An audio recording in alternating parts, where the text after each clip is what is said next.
Hello everybody one YouTube फ्यामिलीहरू सन्चै हुनुहुन्छ हजुरहरू। हामी चाहिँ अब 3 बजे छुट्टी भएर हामी चाहिँ मार्केट गएको। सो अब मार्केट पुगेपछि के लानुपर्ने हुन्छ थाहा छैन हैन, गएपछि थाहा हुन्छ। मेरो गाई झरे घाम भएर हेर्नु त गाई झरलाई यस्तो घाम लागेको छ यहाँ त। जिन्दगी गोरेटोमा घाम लाग्नु र यो मनेमा घाम लाग्नु अनि पानी पर्नु अनि जाडो हुनु को उयो नै रहेन भन्ने आएन। सरी ल त्यो के भन्छ, गर्मीमा गर्मी जाडोमा जाडो के हो यो अवस्था। नेपालभन्दा कम छैन हौ रोमनिया त। के हो यस्तो कसैले चाहिँ यहाँ बोतल बोकिरहेको छ कुल्टुङ बेचेर के चिसो खुवाउँछ है केटाहरूले हामीलाई होइन, मलाई चाहिँ खुवाउँछ जस्तो लाग्दैछ मलाई। त्यहाँ अफिसमा खाएको जुसको बोतल टन्न लिएर गएको छ केटीहरूले। एक झोला। अब हामी जाने हो चट्टसँगले जाने हो अनि मार्केटमा भित्र पस्ने हो। गर्मी भएको छ गाइज। हजुरहरूलाई कस्तो भइरहेछ भन्नु सक्नुहुनेछ है कमेन्टमा। ओके बाइ गाइस, देख्न सक्नुहुनेछ घर चाहिँ दामी छ। यो चाहिँ आमा क्या खतरा छ। हजुरहरूलाई मनपर्छ पर्दैन है गाइस। मेरो केटीहरू हिँडिरहेको छ हौ। केटीहरू फुल पनि खतरा छ हौ यहाँ त। आमा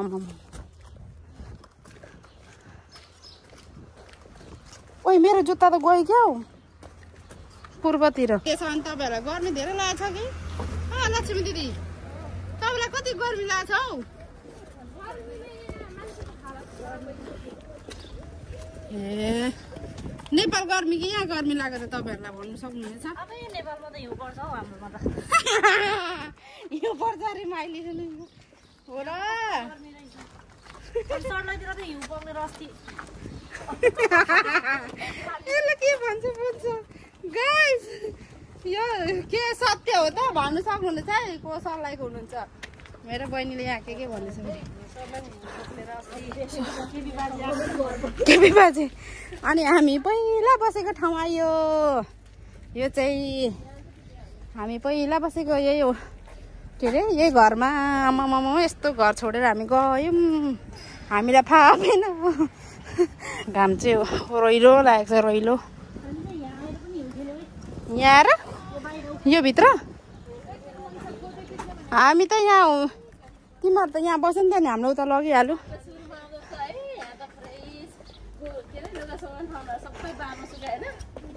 बाहिर सुकाएको त लुगा त फिटी उडाइदियो नि हौ।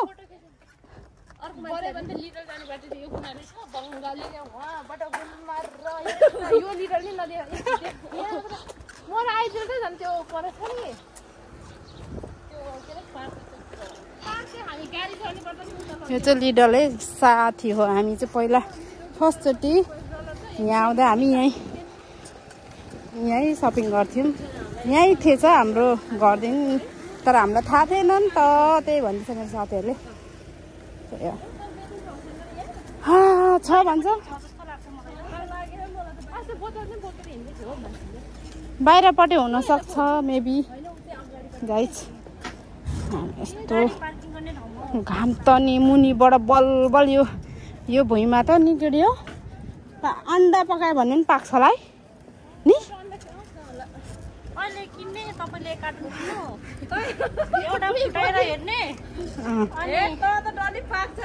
यो चाहिँ चाइना होला। चाइना मार्केट आउनु सक्नुहुन्छ गाइस।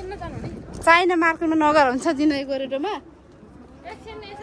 एकैछिन जानुपर्छ क्या गाइज हो। तिमीलाई के थाहा हो चाइनाको महत्त्व के छ त्यहाँ भित्र गएर भन्नु त्यस्तो। ल गाइज हेलो, अब हामी चाहिँ फाइनली लिडल सपिङमा आइपुग्यौँ होइन गाइज। अब हामी चाहिँ चट्टसँगले सपिङ गर्ने हो है। सपिङ गर्ने हो अनि चट्टसँगले जाने हो घर। Guys by. हेलो गाइज, हाम्रो चाहिँ हेर्नु गाइज हाम्रो चाहिँ सामान राख यस्तो छ हेर गाइज। अलि खाँदैछ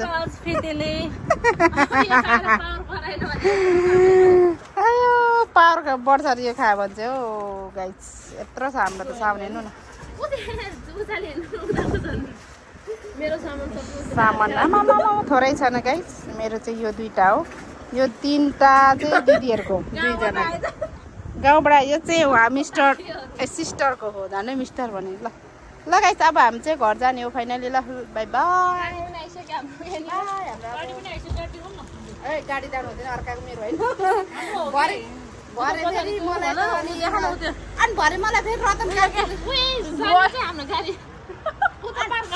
अनि मलाई रतन कार्कीलाई जस्तै अनि कारबाही गर अनि तिमीले के गर्छौ मलाई हेल्प गर्छौ फेरि यो फेरि रतन कार्की भाइले देखाउने फेरि कार्की जस्तो भयो भने त म रतन कार्की जस्तो म ट्यालेन्ट चाहिँ छैन ल गाइस सो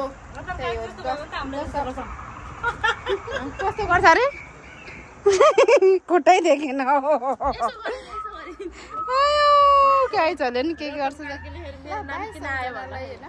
हाम्रो चाहिँ सपिङहरू सबै भइसक्यो गाइस अब हामी चाहिँ घर जानुपर्ने हुन्छ सो हजुरहरूले ल लाइक सब्सक्राइब पनि गरिदिनु नभुलिदिनु होला okay bye YouTube family hello साथी हो हामी चाहिँ भारी बोकेर यो पुलबाट आएको त्यहाँदेखि चढेर यस्तो गरेर उत्रेर हामी आइपुगेको सो हामी चाहिँ थकित भयो गर्मी भयो बढी के गर्नु गाइस साह्रै गर्मी पऱ्यो गाइसहरू यहाँदेखि थकित भइरहेछ अब गाडीमा जानु पर्यो हुन्छ गाइस गाडी वेट गरेर हो गाडी अनि त्यसपछि गाडी आउँछ अनि घर जाने त्यस्तै छ हौ मेरो त गाइस तपाईँहरूको कस्तो छ जिन्दगी मेरो त बिहाल छ बिहाल 1 घन्टा टाढो छ रुम यहाँदेखि यत्रो टाढोबाट सपिङ गरेर जानुपर्ने हुन्छ गाइस जहाँ सस्तो त्यहीँ किनिन्छ गाइस त्यही भएर हामी त सस्तोमा मस्त कता छ त्यता हेरेर जाने हो ल अब फाइनली हामी चाहिँ अब यहाँ आइपुग्यो होइन गाइस अब हामी चाहिँ जाने हो गाइस यहाँ आएर न गाइस अब घर पुग्नु 5 मिनट छ 4 ठाउँ बसेर चाहिँ आयो अब के गर्नु डालेर त्यसलाई यहाँ 4 ठाउँ बसेर चाहिँ हामी फाइनली अब रुमसम्म आइपुग्ने बेला भयो हाम्रो रुम चाहिँ उपर हो होइन छुट्ने बेला भयो त्यही भएर हामी चाहिँ थोरै मिठा हो चट्ट खानु पर्यो एकछिन भनेर चाहिँ हामी बसेको हौ गाइस यहाँ देख्नु हुनेछ सामानहरू आमामा थकित भएर यस्तो घामले त हेर्नु त यस्तो घामले त मरिगयो नि यस्तो सरर हावा आएको छ हाम्रो घर त होइन रुम अगाडि यस्तो रमाइलो थोरै हावा खान बसेको गाइस अब यो भिडियो चाहिँ मैले यहाँ इन्ड गर्न चाहन्छु गाइस सो लाइक सब्सक्राइब पनि गरिदिनु नभुल्नु होला कमेन्ट पनि गरिदिनु होला गाइस हाम्रो अब यस्तै हो है के गर्नु गाइस परदेशीको जिन्दगीमा यस्तै रहेछ दुःख गर्नु नै लेखेको रहेछ गर्नु परिहाल्यो खानु परिहाल्यो के गर्नु गाइस यस्तै छ हौ हाम्रो त हजुरहरूको कस्तो छ okay by YouTube family love you always